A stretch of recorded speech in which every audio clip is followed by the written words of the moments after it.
Greetings, my Vergilian scholars. Obviously, this is new to me and new to you. We'll do a little distance learning here with this COVID-19 issue. So we're not going to be face to face in class, at least for a week. We'll see. Hopefully, it's only a week. What's going to happen in terms of like housekeeping stuff is that I'm going to post videos about particular lines of Vergil that we're going through, and I want you to watch the video before the class. So if you could watch this video before Monday's class, which means that we're going to meet chronologically when we normally meet, which is fifth period for you guys. And we'll meet in the update section of Schoology, which is basically a big, long group text or chat. And I'll ask you questions. You can ask me questions, and that'll be that. Um, so, on to Vergil here. So we're doing the Aeneid.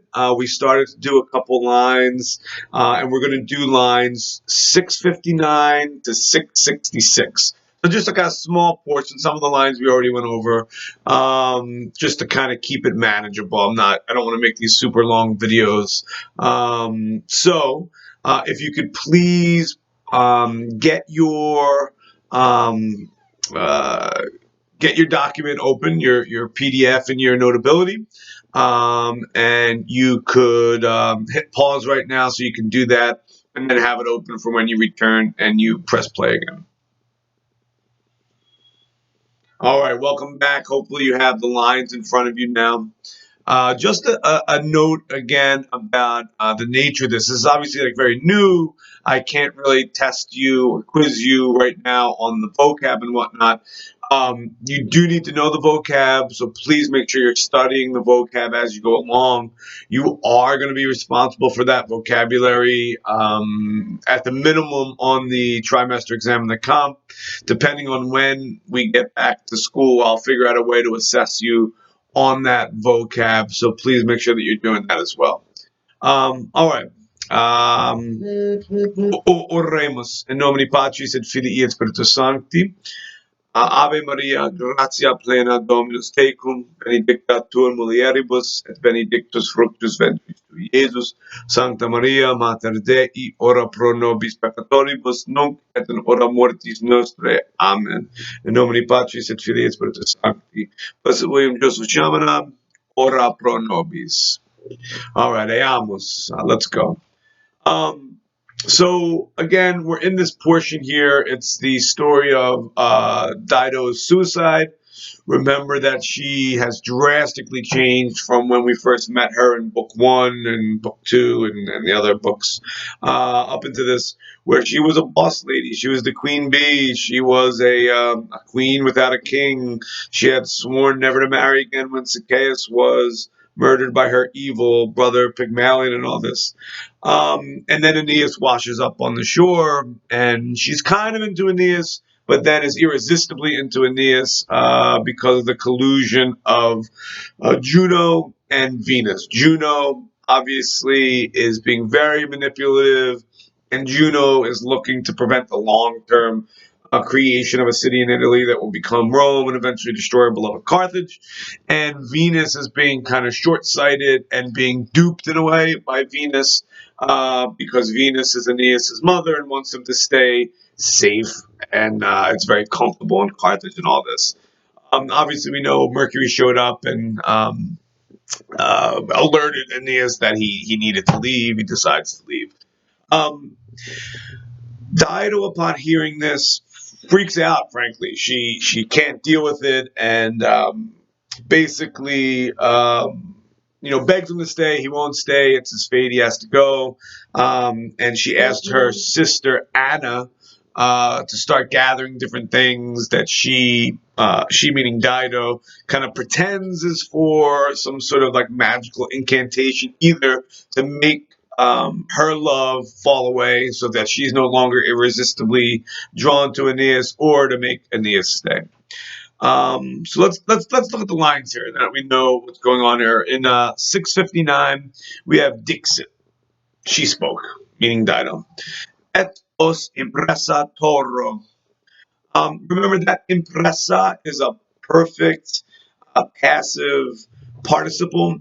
But be careful here because it's one of these weird middle voice things. It's when Vergil is imitating Homer because the Greek language has middle voice. It's kind of like active and passive at the same time.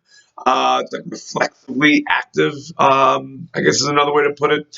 But here you obviously know Dido is the subject, impressa, right? It's feminine singular. She's feminine singular. And os there, the third word in the line, means like mouth or it could mean face. Um, and that's neuter. And then neuter accusative here.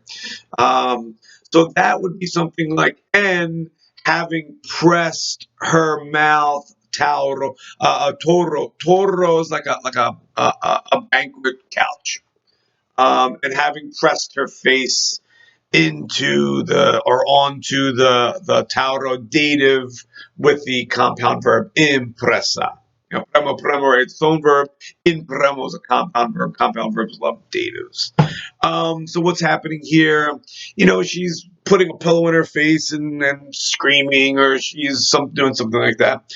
But realize the impressa is technically, in Latin at least, it's technically passive. So having been pressed, and I guess you could say, and having pressed her os accusative mouth to the the eight. If you look in line 660 after the quote, she says eight. No, it says eight. She says, and we have two verbs, moriemur, moriamur, both the same verb, both deponent, so they look passive, but they're active. Moriemur is going to be indicative in future.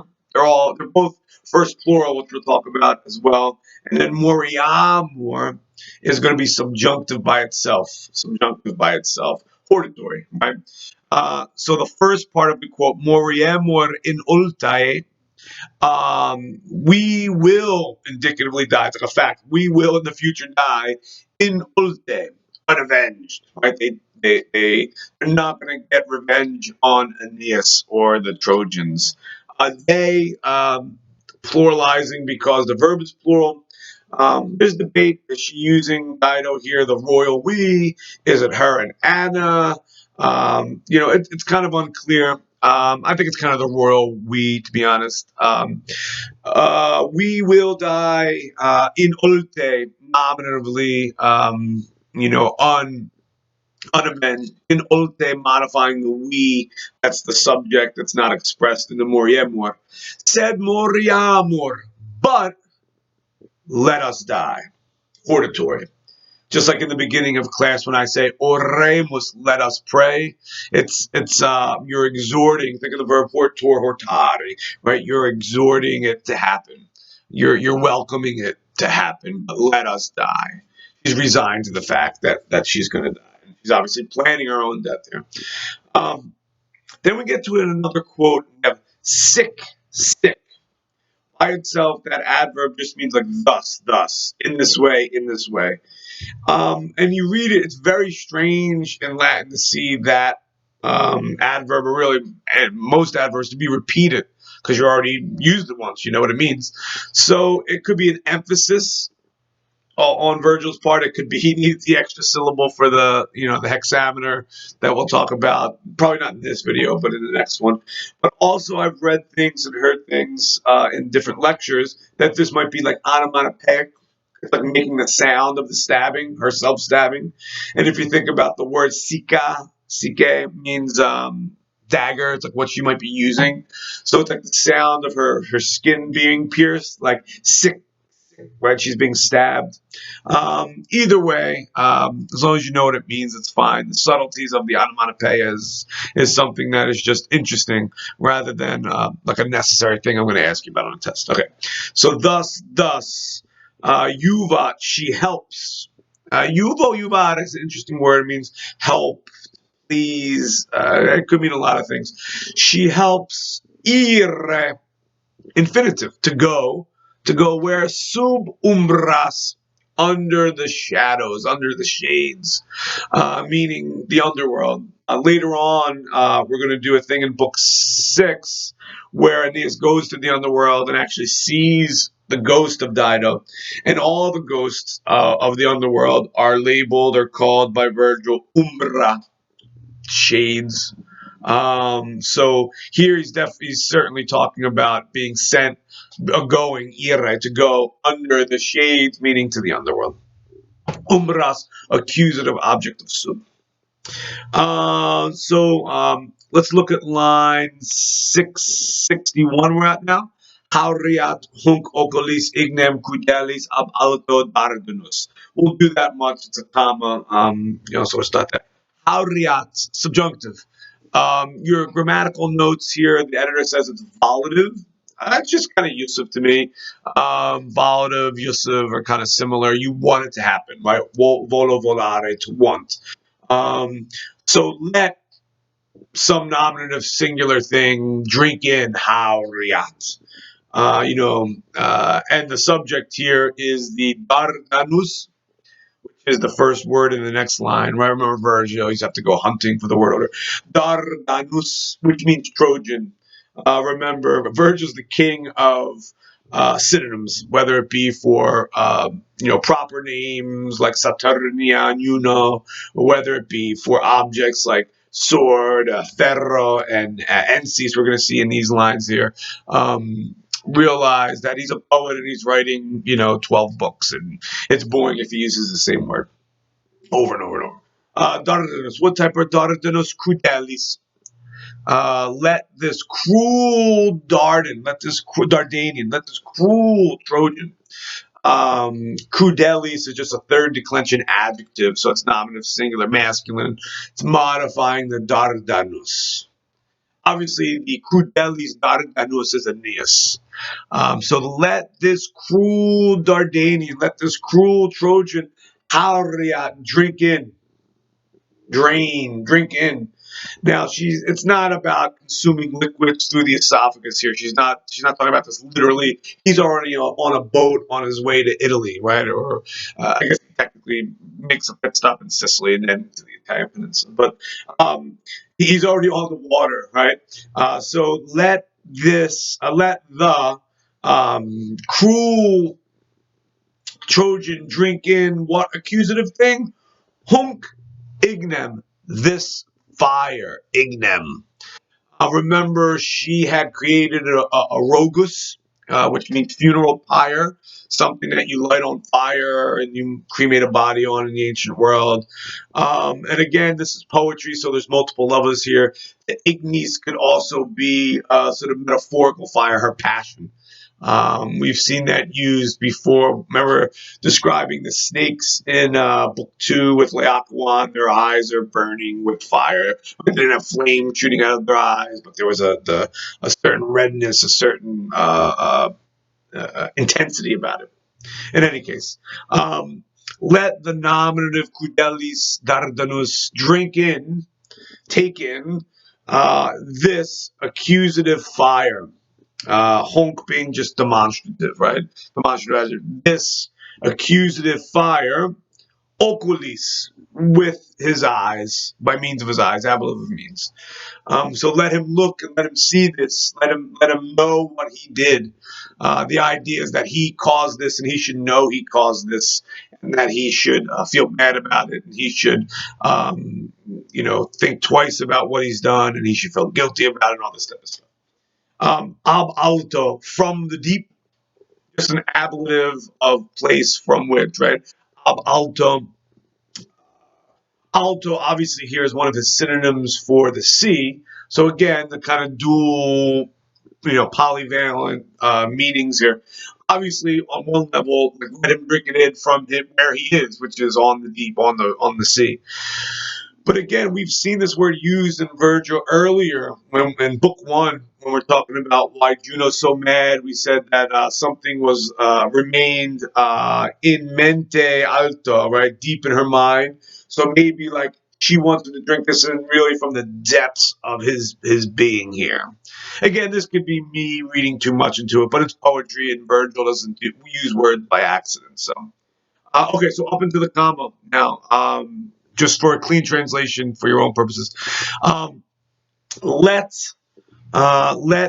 let the cruel nominative Dardanian subjunctively drink in this fire with his eyes from the deep. Right? She wants Aeneas to notice. Et. And now we're moving on. Et nostre se conferrat omnia mortis. And ferrat, subjunctive, just like hauriat, from ferro ferre, right? The verb to bear, to carry. And let him bear, let him carry. Right, again, subjunctive, yusive, or as your editor calls it, volative, whatever. Let him bear the omina. Be careful about that word. It's very easy to look at that and say, oh, it's omnia, everything. No, no, no. It's omen, ominis, omen, portent, warning, right? Like a bad omen, right?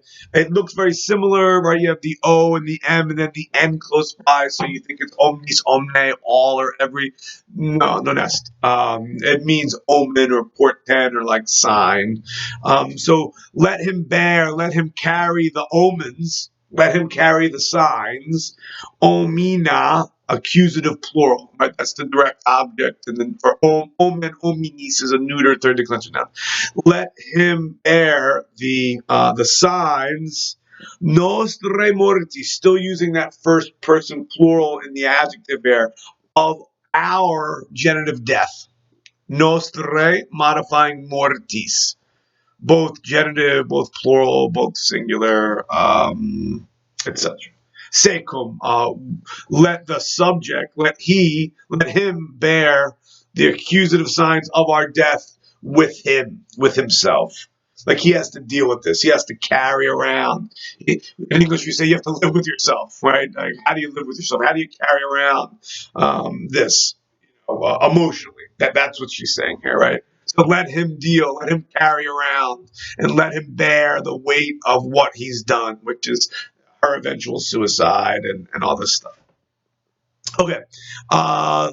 Next line. Line 663. Dixerat. She had spoken.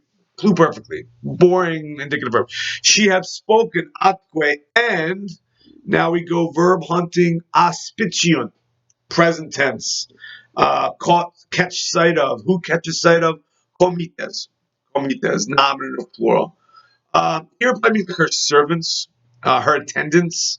Sometimes it can mean friends. But here, again, I think one of the big points is she's not doing this secretly. She's not doing it alone. She's doing it in public. She wants people to see quite clearly. She certainly wants Aeneas to see, but she's also not doing it like, hiding away in some room in the palace and just doing it and having somebody find her, right? Um, so it says here, the attendants, she had spoken atque, and the attendants catch sight of or find Elam, her or that one, literally, writes demonstrative. The attendants find presently that one, conlapsam, participle, verbal adjective, obviously. It is deponent. So it is, an perfect active. Normally, perfect participles are passive. This is perfect active, right? So her nominative plural attendants catch sight of Elam, that one, having collapsed, having fainted, media intertalia, among such things, ferro, on her sword or by means of her sword. Right? The ferro is another synonym for gladius or ensis, sword. The ablative means by which she's fainted, right? I think that obviously the stabbing has happened. We already have sick to indicate that the actual action of the self stabbing has taken place. And if we look at the next line here, Ensemque. Now, think about it, right? He's the king of synonyms, right? One line earlier, he uses ferro for sword. Now he uses enzem for sword. So again, they mean the same thing here. And enzem, obviously, aspicia, they catch sight of.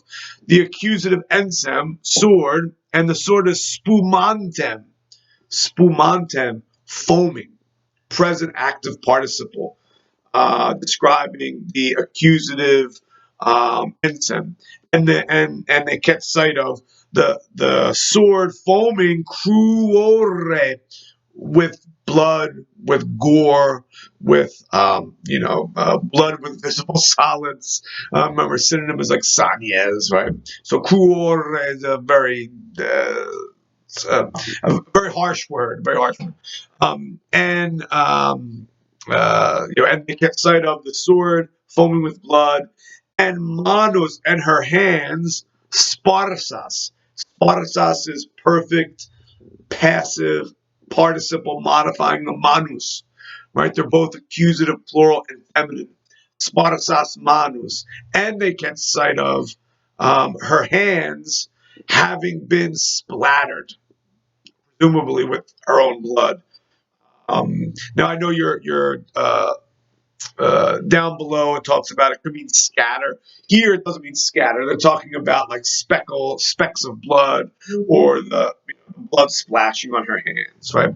So a nice clean translation of this, starting in line 663. She had perfectly spoken. That's about the quote that starts 66. And the nominative comites, the nominative attendance, catch sight of Elam, that one, collapsam, having collapsed, ferro, by means of the sword, intermedia talia, in the middle of such things. And ensem's another accusative thing they catch sight of, and they catch sight of the sword foaming with blood or gore, and her hands, the hands, manus, plural, having been stained, having been speckled, having been splattered, whatever. It's just blood splatter. Okay. Last sentence here before the end of the video. It clamor ad alta atria. It is the verb here. Goes. What goes? Clamor. A shout goes. Clamor. A shout goes ad alta atria, to the highest, rooms, to the lofty, plural, neuter rooms, greeting areas, halls. Halls is probably a good word to it, right? And a shout goes to the lofty halls. The subject of eat is the clamor, right? The clamor, the shout, singular nominative shout, is the subject of what's going. Eat. And where is it going? To the accusative plural, lofty atria. Lofty atria. Alta atria is accusative plural, object of ad. And then we have one of my favorite sentences, one of my favorite verbs, bakatur. It's a deponent verb, and it means to rave, and it's etymologically linked to the god Bacchus, the god of revelry, the god of wine, the god of irrationality, the god of spontaneity, however you want to talk about Bacchus or Dionysius in Greek. But the subject of bakatur is fama, and you see that your editor has personified it with a capital F. Fama, rumor, fama. And remember, we talked, I think we did talk about how Vergil and other Roman authors personify fama, rumor, as being like the fastest thing around. It's like faster than any animal or any bird. So fama raves, fama rants, Bakator. If you think about Bacchus as the god of wine, the Fama's acting like a crazy drunk person, right? Or Fama's acting like a person who's not rational anymore, is raving around the cities, right? Fama, rumor, Bakator, raves, present active, because it's deponent, present active indicative. Raves where? Per, through the accusative city, urbem, through the accusative city, urbem. And then you have concusam. Concusam is a perfect passive participle modifying the urbem. Concusam means like to shake, or to shake violently. And here it is modifying the city. Now, we're not talking about the city having been shaken like an earthquake, but it's metaphorical, right? The queen is dead, or the queen is dying at least, and the city is shaken by that news. Not physically shaken, but shaken in a metaphorical or figurative way. So I'm going to give you one quick read through and then give you some instructions, and then I promise I'll end the video. So just starting in 6:59, she spoke, and having been pressed and having pressed her mouth to the couch, 8, she says, we will indicatively die unavenged, but let us die. Thus, seek. Thus, she helps to go ire under the umbras, under the shades. And then we have some subjunctives here. Let a cruel Dardanian, or the cruel Trojan Aeneas, drink honk ignem, this fire in Oculis, with his ablative eyes from the deep. And let him bear ferrat, let him carry omina, the omens or the signs of our death with him. Dixerat, she had spoken. And the comites, the servants, catch sight of Elam, that one, collapsam, having fainted, acclimates the one, having fainted, having collapsed, on her sword by means of her sword, in the middle, among the middle of such things. And they catch sight of the sword foaming with blood, and her hands having been splattered. Clamor. A shout goes to the lofty halls. Rumor raves through the shaken city. The city haven't been shaken. So they're the lines for today. Obviously, watch this video before Monday. Please make sure you're there chronologically, 5th period, in the section of the updates, so we can have some text conversations. And I'll ask you questions. You can ask me questions. You can always ask questions underneath in the comment section here in this video, and I'll get back to you as well. Stay safe, wash your hands, take this thing seriously. Obviously, we are still able to do school, you're still able to learn, and you and I, and the whole Kellenberg community is learning kind of as we go here, but we're going to make it work.